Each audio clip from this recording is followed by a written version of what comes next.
This is why only fools are heroes. Because you never know when some lunatic is gonna come along with a sadistic choice. And boy, did he ever. Sorry for that poor imitation. I just thought that quote was rather fitting for this episode. Now, apologies for being a little late for this one, at least in comparison to how I normally do them, which is right after the episode. But this was a tricky one, because out of all of the episodes that I've seen so far in Season 2 of Arrow, the episode titled Seeing Red, I believe it was called, probably left me the most conflicted. Because there were parts about it that I really loved, and parts about it that I hated. And I wrote them down. I don't usually do that, but like I said, the very conflicted impression that this left on me made me want to organize my thoughts beforehand before just jumping into a random recounting of the episode. So basically, the basic plot is that it picks up immediately after the last episode left off, where Roy is lying in the lair of Team Arrow. I can't believe I'm calling him that, but okay. And suddenly he wakes up and he goes on this Mirakuru-induced rage. He doesn't really seem to recognize anyone. He doesn't really seem to show any empathy for anyone. He's basically going around beating the shit out of anyone in his way. So it's Oliver's job to stop him. He wants to get to Roy before the police can. I feel the need to once again apologize for that horrible impression. I am nowhere near the caliber of Willem Dafoe. I may wish I was, but I'm not. So, like I said, I wrote down some significant issues and some significant pros to this episode. Alright, so the first thing I noticed about this episode overall is that it's kind of uneven. And it's not all that well connected. I mean, in terms of the story, because the whole thing with Roy, the whole issue with Roy and his rampage, it doesn't really have much to do with the overall narrative of Oliver versus Slade, or at least not the way that they present it here. I mean, it almost seems like an isolated incident. I mean, Slade only comes in at the very end. By the way, this review is going to be rife with spoilers, so if you want my encapsulated opinion, some of this episode worked, some of it didn't. It's probably one of the worst episodes I've seen all season. Not to say it was terrible, but if I were to classify it, I would just say it's okay at best. So yeah, there were some good things, like the character interactions between Oliver and Felicity. Felicity at this point has grown into a really likable character. She's one of the most likable characters on the show. I like what Diggle says at one point about nothing in the world could make you a bad person, Felicity, which is true. She's honestly one of the most innocent characters, despite the fact that she has repeatedly engaged in hacking and other forms of corporate espionage, but that's beside the point. She has also graduated past the role of a comic relief character. This could have easily just been a comic relief character who only comes in handy when they need information. No, she's actually become a really genuinely inspiring figure in Oliver's life. And the few words that they share in this episode are, every single word is meaningful. Every single word feels very, very genuine. It feels very heartfelt. So I really enjoyed their interactions. That was a particular high point. Another high point was further reconciliation between Oliver and Moira.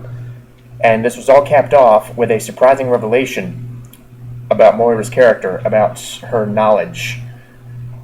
Again, I said this review was going to contain spoilers, but it turns out Moira knows that Oliver is the Arrow, so that already should pique your interest, because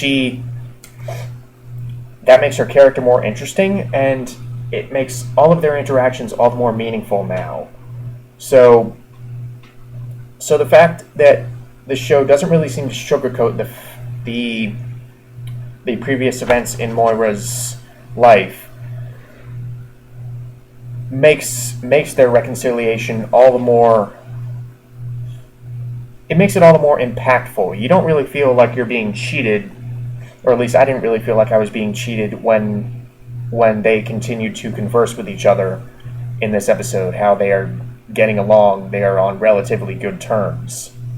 I mean, obviously not on as good terms as they once were, but all things considered, they could have ended up a lot worse. So at this point, you have really learned to like their relationship, especially since the secrets that they keep from each other are now significantly lessened. So that felt like a real heartfelt moment between a mother and son who each have lost a great deal, and who seem ready to begin the next stage of their relationship. I mean, all their cards are on the table now, and you really get the sense that they are ready to give each other a second chance, or a third chance, fourth chance. I don't know. It worked. Somehow it worked. Beautifully acted by Stephen Amell and Susanna Thompson. Another thing that I liked about this episode was the fact that they haven't necessarily forgotten that Sarah was a part of the League of Assassins. So she still has that killer instinct. Her first when she takes the initiative in the struggle against Roy, her instinct tells her to kill him. Now, that obviously doesn't happen, but the fact that they do address that, the fact that they do address that, yes, she was a member of the League of Assassins for a few years, that would, in theory, be one of her first reactions. And yeah, it's not like she wants to be this very dark character. It's not like she wants to be a killer, but circumstances forced her to adapt. And now the trouble she's having is reassimilating herself in regular society, and the very real possibility that she may never truly be able to do that, I thought was an interesting concept. But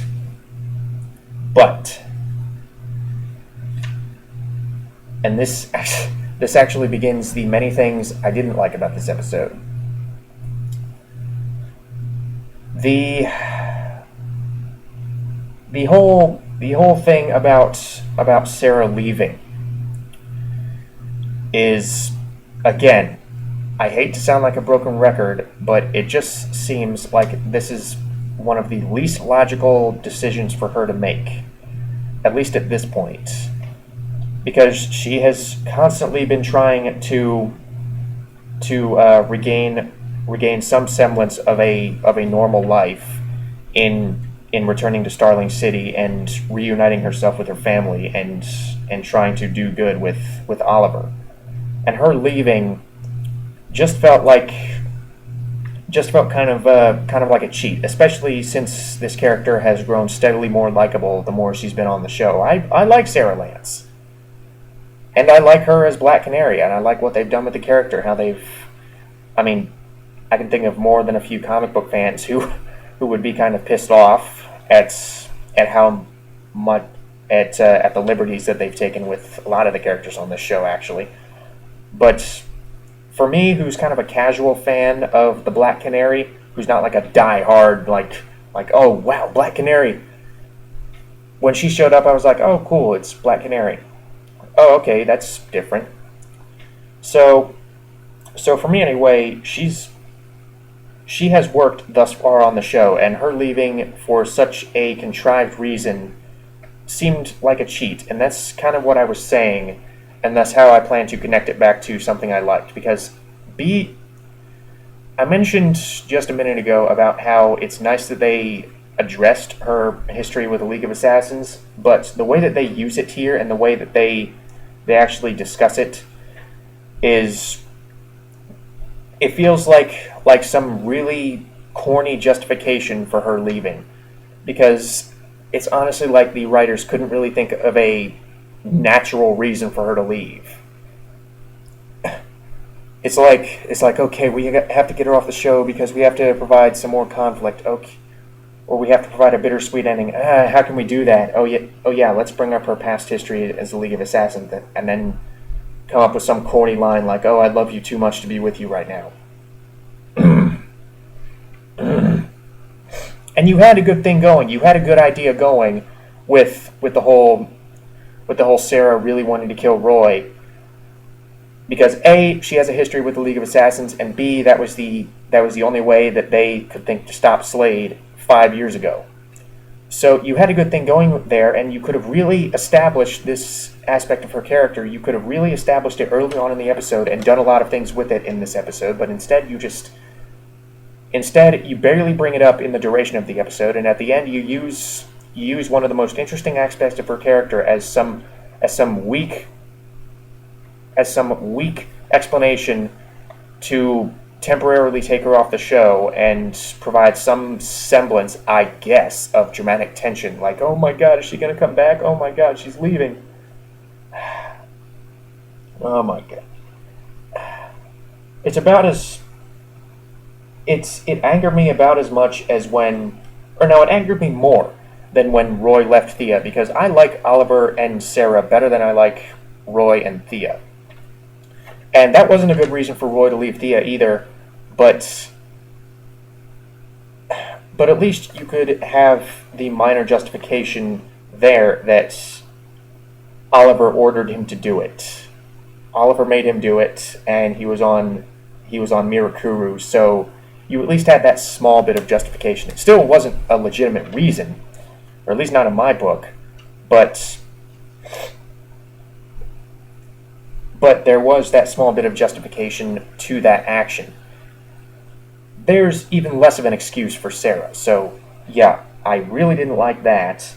The flashback felt very loosely connected to the overall story of the episode, because we don't flash back to the island. We flash back to a completely unrelated subplot of Oliver getting some chick pregnant, and remember, this is before the island. This is Playboy Oliver, and he got some chick pregnant, and his mom bails him out by bribing the chick with $1 or $2 million. I forget what the exact amount was, but she offers this $1 million bribe to the chick to lie to Oliver to say that she lost the baby and to move to Central City and never interact with Oliver again.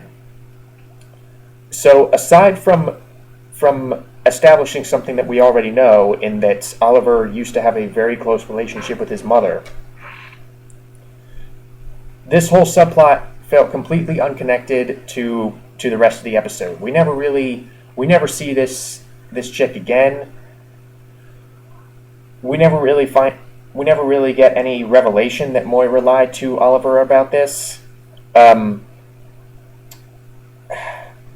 we get is one of many possible examples of Moira's devotion to her son and her hopes for her son.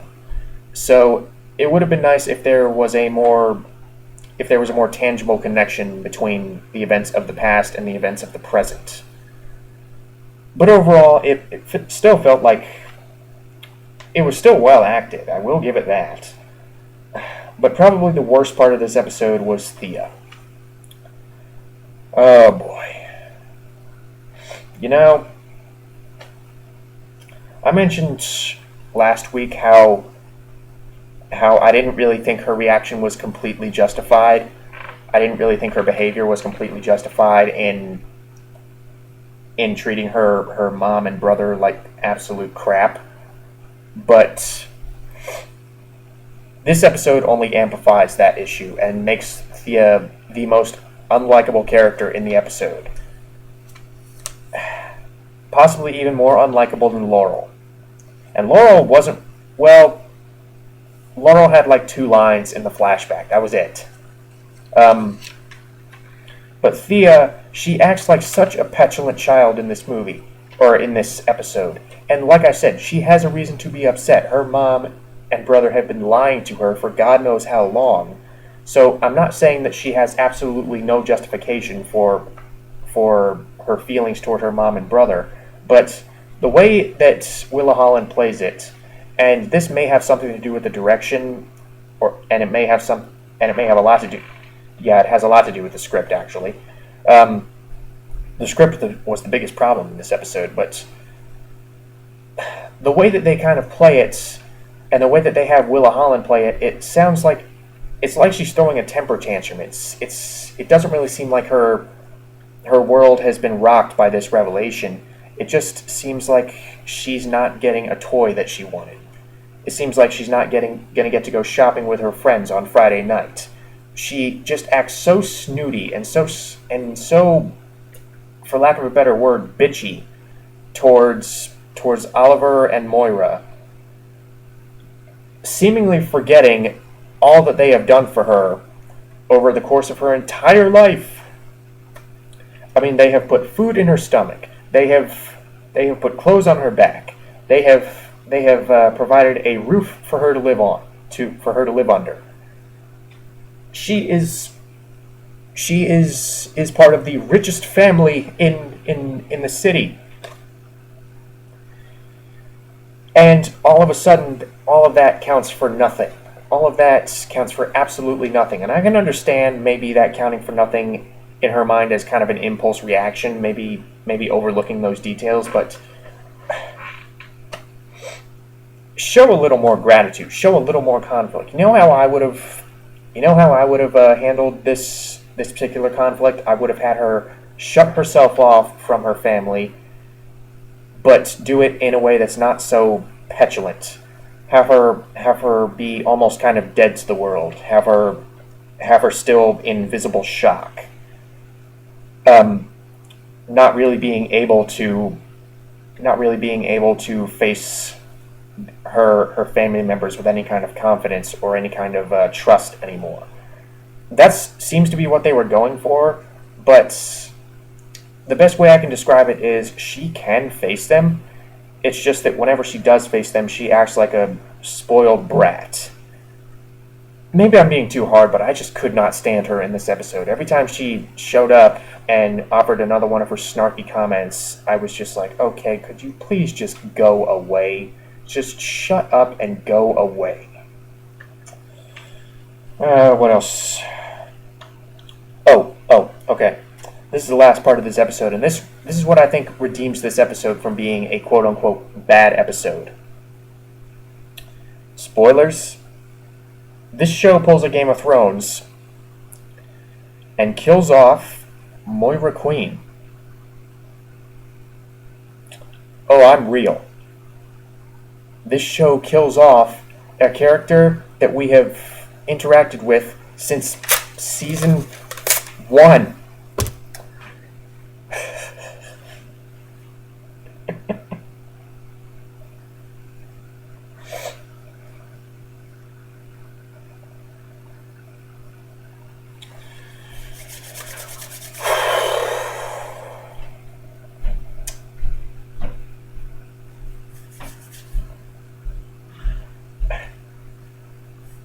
Oh boy. This scene was extraordinarily acted by Stephen Amell, by Willa Holland, by Susanna Thompson especially, and by Manu Bennett. And this comes back to my horrible imitation of Willem Dafoe from Spider-Man, in that Manu Bennett as Slade Wilson, this crazy man, offers Oliver the sadistic choice, much like how Dr. Ivo offered him the same choice on the island between Sarah and Shadow. This, except now it comes down to Slade shooting either his mother or his sister in the head. Oliver refuses. Oliver refuses to choose and instead breaks down. And it falls upon Moira Queen, a character who we have seen one of the most visible growths, a character with whom we have seen one of the most visible growths throughout the series. It comes down to her. She throws herself in front of her children and allows Slade to kill her to save Oliver and Thea. Okay. This was handled very beautifully. Not in a overly dramatic way. It was handled in a very chaotic way, which made it feel all the more natural and all the more visceral. This was a shocking moment in general, and one that literally had me on the edge of my seat. I really did not want Moira Queen to go. In fact, one tiny little issue I have with this scene is that it wasn't Thea. When Slade told Oliver to choose between the two, I was kind of saying to the screen, Thea. Kill Thea. We've made up the decision 5 minutes ago. Kill Thea. And that may be just short-term impulse thinking on my part, but Moira has proven herself to be a far more interesting character, at least at this point in the show. And my grief over the loss of this character may also have something to do with the fact that she just now learned that her son was this costumed hero of Starling City. So that could have provided many an interesting conversation between the two.